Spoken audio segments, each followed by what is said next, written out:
Welcome to Heroes 2, the making of the game. My name is Vanessa Pizzuto, and today we are talking to Jader Feijo about what goes behind the scene. Everything you need to do if you want to build a game from scratch.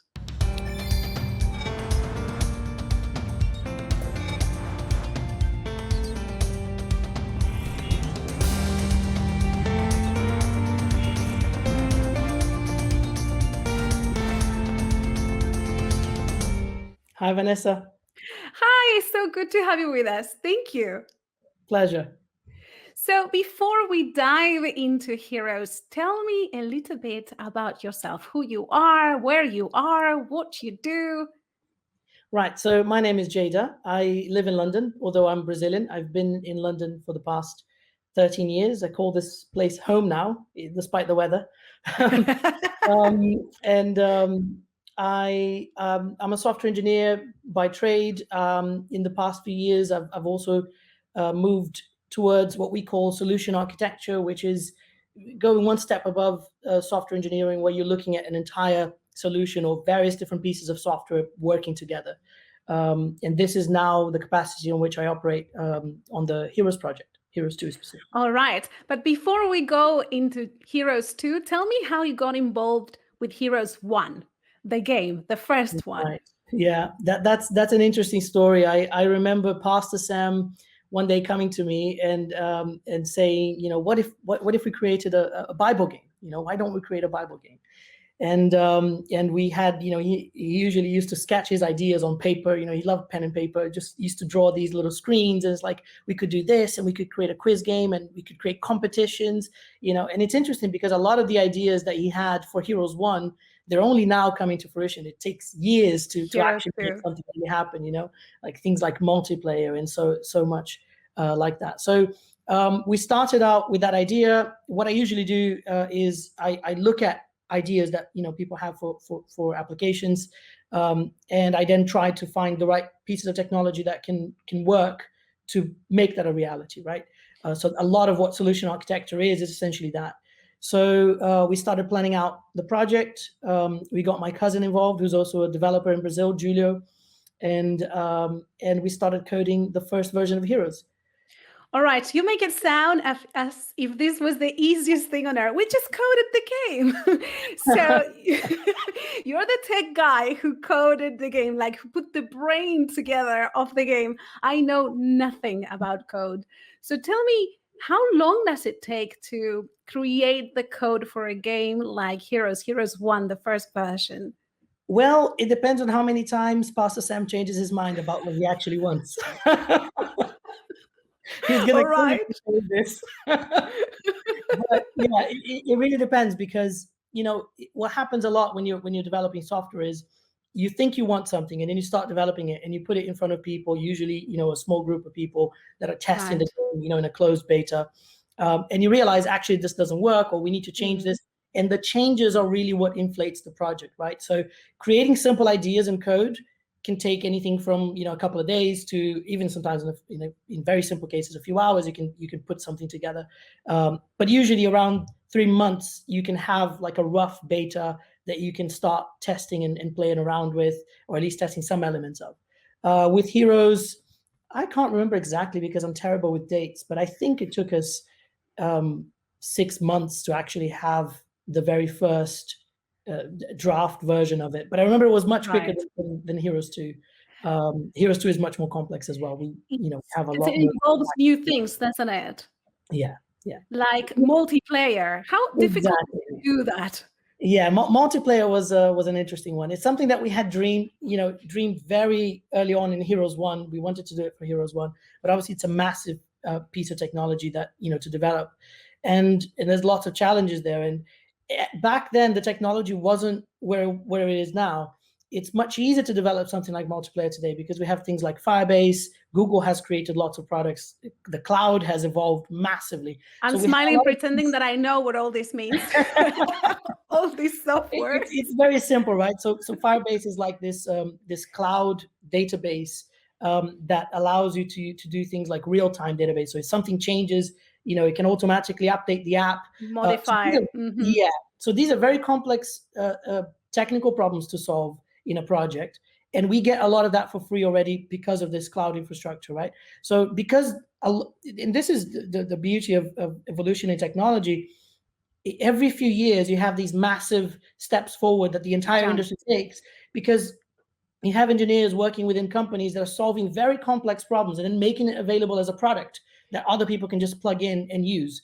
And that just advances everyone forward because it reduces the entry barrier, right? So that means that something that before, only a very large game studio with millions of pounds or dollars of investment could do, can now be done by a very small, game studio. You can achieve. And I was going to ask you that, how many people you normally need to develop a game like this, and how many people you actually have working on this. Right. Yeah. So for Heroes, we probably needed twice as many as we have, but God is good, and we work very hard, and we've managed to do it with one developer. Myself. I'm talking specifically about the development part. Obviously, there's other areas like design, yes, of course. music, huge, but development specifically was just Julio, my cousin, working again on the development, and myself as a solutions architect, looking at the higher level components and putting everything together. Wow. So tell me now about your role for Heroes 2, this second version. What is it that you're doing now that is different from before, and what is adding to the project? Yeah, so I think before, obviously with Heroes 1, I was more involved with the programming side of things. So actually programming the game engine along with my cousin. We didn't use a game engine for Heroes 1. So with Heroes 2, we wanted to learn from those mistakes, if you will, and and essentially make better choices, so that we could deliver something quicker, higher quality. We really wanted to go all out. So my role has transitioned from development more into looking at the entire solution and figuring out how we could use all of these different pieces of technology to actually develop everything that we had dreamt up, right? So things like multiplayer, what are we going to use? Are we going to use Firebase? Are we going to deploy something to the cloud that is completely custom that we developed from scratch? And making those decisions allows us to then cut the right corners without also making terrible mistakes when we're cutting corners, which is, the trade-off that you need to always make. Cutting the right corners to keep it cost effective and yet high quality, amazing quality.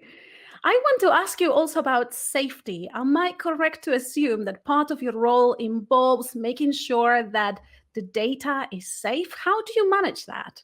Yeah, so we do this through a combination of what we call cryptography and data validation. So it primarily involves making sure that the data is not open and available. If you crack into the app, for example, so a hacker won't be able to come and steal it. That's right. You can't just go in and fetch the questions and the answers, because if we allow that to happen, then the game would just become kind of pointless. So we want to protect. It's not just about protecting the game itself, because it's about protecting the fun of the game, right? It's about ensuring that everybody can go and play and have fun, and that people are not cheating the game. So we use a series of different techniques to protect the data, to ensure that people can't cheat the game. And if there's security issues, personnel, and I invite, if there's security people out there that want to look into the game and maybe find loopholes, we always welcome, a second pair of eyes, and people telling us, about potential issues so that we can improve as well. And make it better. This is a perfect segue. I don't know if you did it on purpose, but this is perfect, because I wanted to ask you about the beta version.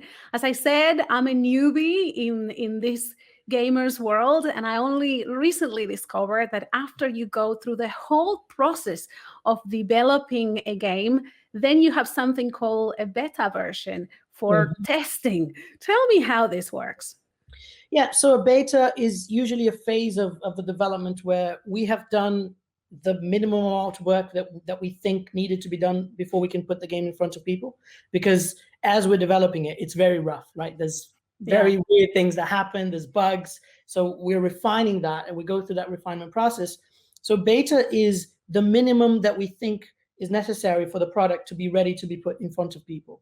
And what that usually means is it's not ready to go public yet for everyone, but it's ready to go in front of a small group of people, relatively small group of people that are willing to test it and report bugs to us so that we can then go and fix them ahead of the final, public launch. Release. That's what a beta process is. So this is random people like me and other people downloading this version, playing it, and then sending you comments saying, hey, I like this, or this didn't work, something like that.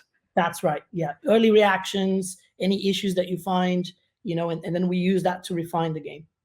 Absolutely. Absolutely. So what are your dreams for the future? I know that we're still waiting to release Heroes 2, but when Heroes 3 comes, what would you like to see in the new version? Right. So I can't reveal too much about our future plans because I'm sure that we want to keep some of that secret to surprise people. But there's massive plans for what's going to happen after Heroes 2, and I think all I'm going to say is more 3D stuff. That's Ooh. I love it. I already love the design. I think the characters, they are absolutely beautiful. I think it adds an element of quality and beauty to the game that cannot be understated. It's fantastic. I know a lot of work has gone into that. So I want to say thank you. Thank you very much. And so wrapping up, I have one question for you. What is the one thing you would like people like me who don't know anything about gaming to understand about the process that went behind making this game? Well, when you see the game in front of you, realize that there's a lot of work that went into it. It's very complex work, a lot of planning, a lot of late night coding sessions and meetings and discussions and decisions that have been made. It's thousands and thousands and thousands of those, right? So I guess enjoy. That's what we can say. I mean, we put a lot of work into it. All we want people to do is to enjoy it and to have fun and to learn something new with it. And that's what brings us the most joy, right? To know that all of the effort is being enjoyed by the people that are playing the game. Thank you. Thank you very much, Jader. It's been a pleasure talking to you today. Likewise. Thank you, Vanessa.